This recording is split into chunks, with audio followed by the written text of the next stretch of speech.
వైఎస్ఆర్సీపీ అధికారంలోకి వస్తే నా నగిరి నియోజకవర్గానికి నా కుటుంబ సభ్యులైన నగిరి ప్రజలకి నేను ఏం చేయాలనుకున్నానో అది మ్యాక్సిమం చేశాను అని గర్వంగా చెప్పగలను.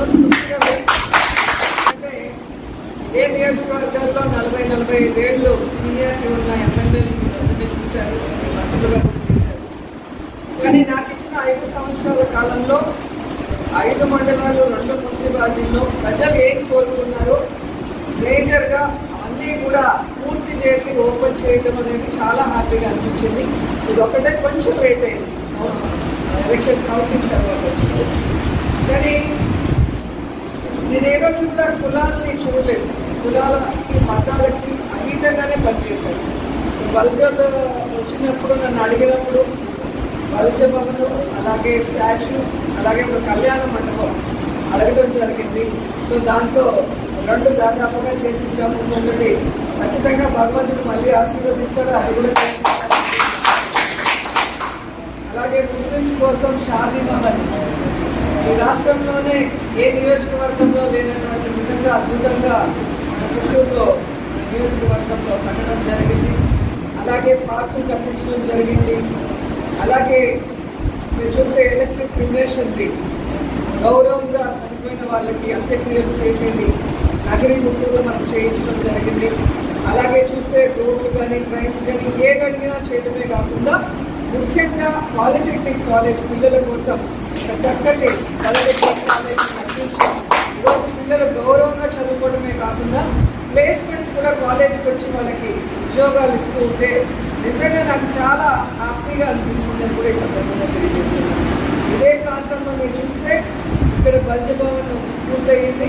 దగ్గరలోనే మన ముదిలేయర్స్ కోసము టీటీడీ నుంచి మరి వైఎస్ఆర్ కళ్యాణ మండపం కూడా కట్టించడం జరిగింది. సో అలాగే అర్బన్ హెల్త్ సెంటర్ కట్టించడం జరిగింది. సో మున్సిపల్ ఆఫీస్ కట్టించాం. అట్లా ఒక ప్రాంతానికి అంటే ఒక మండలానికి లేదా ఒక మున్సిపాలిటీకి ప్రజలందరికీ ఏం అవసరం అది అన్ని కులాల వాళ్ళు వెళ్ళే ప్లేస్ కాబట్టి దాంట్లో మనం ఏం చేయగలం అనేది 5 సంవత్సరాల్లో 2 సంవత్సరాలు కోవిడ్లో పోయినా కూడా ఆ టైంలో కూడా సర్వీస్ చేశాము. మిగతా టైంలో డెవలప్మెంట్ కూడా చేసి ఇచ్చామని కూడా గర్వంగా చెప్పగలం. అలాగే డిగ్రీ కాలేజ్లో మీరు చూస్తే మనకి అసలు ఒక డిజిటల్ రూమ్ లేదు మీటింగ్స్కి కానీ పిల్లలకి ఏదైనా జాబ్ మేళాన్ని నిర్ణయించడానికి కానీ. సో టెక్నికల్గా మనకి ఒక పెద్ద రూమ్ ఆల్ ఫెసిలిటీస్తో కావాలి అంటే చారిటబుల్ ట్రస్ట్ ద్వారా రోజా చారిటబుల్ ట్రస్ట్ ద్వారా అది కూడా ఎలక్షన్స్ ముందే పూర్తి చేసి ఇవ్వడం జరిగింది.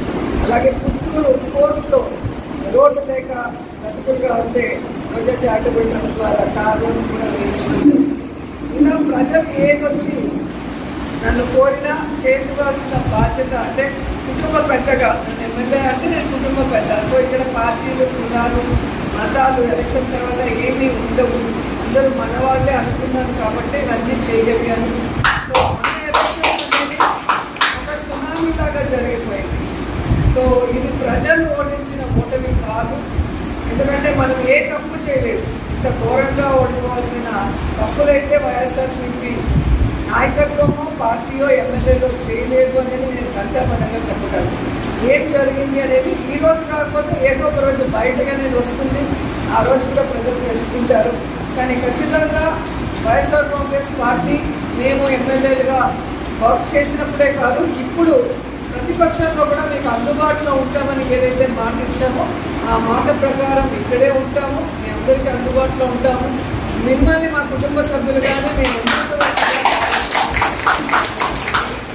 సో ఈరోజు నన్ను గుర్తు పెట్టుకొని నేను భూమి పూజ చేసిన ఈ బిల్డింగ్లో ఒకసారి అడుగుపెట్టి దీపం వెలిగించమని చెప్పి కోరినందుకు సోదరులందరికీ కూడా కృతజ్ఞతలు తెలియజేసుకుంటున్నాను. సో మీ సోదరిగా ఎప్పుడు మీకు ఏ అవసరం ఉన్నా నేను చేయగలిగింది 100% చేసి ఇస్తానని కూడా ఈ సందర్భంగా తెలియజేసుకుంటూ ఒక్కొక్కటి